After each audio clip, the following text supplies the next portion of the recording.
রুই মাছের ঝোল রান্না করব। এই গরম পড়ে গেছে, এখন কিন্তু হালকা পাতলা খেতেই ভালো লাগবে। তো দেখো খুব সুন্দর একটা রুই মাছ আনা হয়েছে, মাছটা ছিল একদম জ্যান্ত। তো যাই হোক, মাছটাকে কেটে আনা হয়েছে, ভালো করে ধুয়ে পরিষ্কার করে নুন হলুদ মাখিয়ে রেখেছিলাম। এবার লাল লাল করে ভেজে নিয়েছি। আর এই যে আলু কেটে নিয়েছি লম্বা লম্বা করে, একটু আলু দিয়ে পাতলা করে ধনেপাতা দিয়ে মাছের ঝোল বানাবো। তো যাই হোক, আর মশলাটা আমি আজকে মানে হাতে বেটেই করব। তো যাই হোক, আলুটাকে একটু লাল লাল ভেজে নিচ্ছি, সামান্য একটু নুন আর হলুদ দিয়ে আলুটাকে লাল করে ভেজে নেব। তো একটু নুন দিয়ে দিলাম আর একটু হলুদ দিয়ে লাল লাল করে ভেজে তুলব। আর এদিকে মশলা করব, জিরে আদা কাঁচা লঙ্কাটা আমি হাতে বেটে নিচ্ছি। আর সামান্য একটু করে পেঁয়াজ দেবো, একদম অল্প ছোট্ট একটা পেঁয়াজ দেবো। এই যেগুলো হাতে বেটে নিচ্ছি আমি, আদা লঙ্কা আর হচ্ছে গোটা জিরে। আর বড় একটা টমেটো নিয়েছি আর একটু পেঁয়াজ, এটা একটু কুড়িয়ে নিয়েছি। তো যাই হোক, এইটুকু মশলা দিয়ে একটু পাতলা পাতলা করে ঝোল করব ধনেপাতা দিয়ে, কেননা গরম পড়ে গেছে। এখন এরকম হালকা পাতলাই ঝোল ভালো লাগবে খেতে। তো যাই হোক, আলুটা দেখো ভেজে নিয়েছি। আলুটা ভাজার সময় কিন্তু আমি এর মধ্যে জিরে সম্বার দিয়ে নিয়েছি। এবার দিয়ে দিলাম আমি কেটে রাখা টমেটো।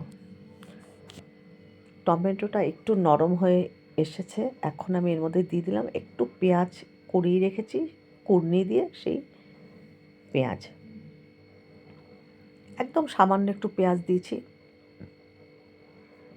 এবার ভালো করে মশলাটাকে একটু আগে নাড়িয়ে চাড়িয়ে নেব। পরিমাণ মতো নুন আর হলুদও কিন্তু দিয়ে দিলাম। একটু নাড়াচাড়া করার পরে এর মধ্যে দিয়ে দেবো বেটে রাখা আদা জিরে লঙ্কা। দেখো আদা জিরে লঙ্কা বাটাটা আমার হয়ে গেছে। এই যে এবার আমি একটা বাটির মধ্যে নিয়ে সামান্য একটু জল দিয়ে মশলার মধ্যে দিয়ে দেবো। এই যে দিয়ে দিলাম। দেখবে হাতে বেটে যদি সবসময় করা যায় না, আমরা তো করি না সবসময়, তো মাছ মানে যে কোনো ঝোল তরকারি কিন্তু খুবই ভালো লাগে খেতে হাতে বেটে করলে, তার একটা কিন্তু টেস্টই আলাদা।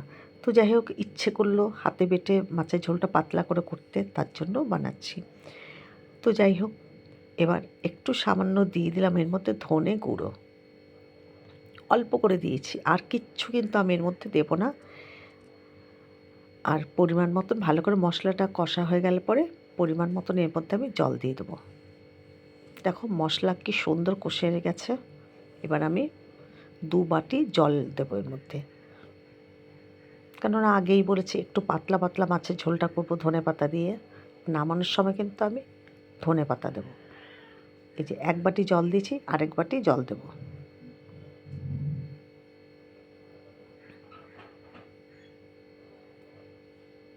তো আরেক বাটি জল দিয়ে দিয়েছিলাম, ব্যাস আর কিন্তু দেবো না। এবার ঝোলটা ফুটে উঠলে এর মধ্যে মাছগুলো দিয়ে দেবো।